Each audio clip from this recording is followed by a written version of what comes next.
downward dog, but we'll just take a little warm up with cat-cow to start to warm up our spine. So we'll start on hands and knees. You can start with your hands right under your shoulders, knees right under your hips. Find a neutral spine to start with. And then take a breath in. And as you breathe out, press into your hands, draw your belly to your back, reach your tailbone to the floor, chin to chest. Reverse that as you breathe in. Tailbone lifts, belly falls, sternum reaches forward, and head lifts. Again, exhale, press into your hands around your upper back, belly to your back, around your lower back. Inhale one more time, releasing into that arch shape with a little reach of your sternum and lift of your chin. And then one more time, exhale into that rounded shape. Now as you breathe in, bring your spine just to a neutral position. Look at your hands. You're going to shift the position of your hands. So look at where your fingertips are, and then shift so the heels of your hands are placed right where your fingertips were. Spread those fingers. Reach into the full palm of your hand, especially base of the index finger. Toes turn under. Bow your head, look back at your knees, and lift your knees. Come on up to downward facing doggy pose.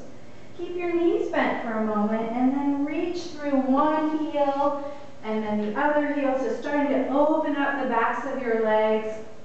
So you can see my friend Lisa has a beautiful downward facing doggy pose. Sometimes with tightness in the hamstring, so you can come to an even dog pose there, Lisa. Sometimes when the hamstrings are tight, the shoulders shift forward. So pretend you're not so good, Lisa.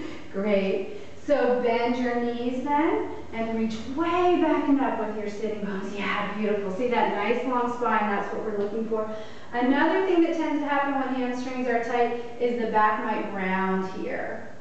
So again, same adjustment. Knees bend, bunsies reach way up. Beautiful. Now she's got her legs straight here. You can keep your knees bent if that's what allows you to keep that length in your spine. You want to watch these index fingers love to tent away from the floor. So pressing into those index fingers and then reaching bunsies way up and away from your index fingers.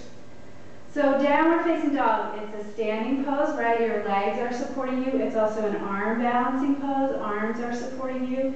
And an inversion. So if you have time to do only one pose in your practice, downward facing dog is going to accomplish a lot for you. And then come out of the pose, inhale, exhale, set your knees down. And you can sit your bunsies back towards your heels and take a little rest in child's pose. If your forehead doesn't rest on the floor, fold your arms and let your forehead rest on your hands.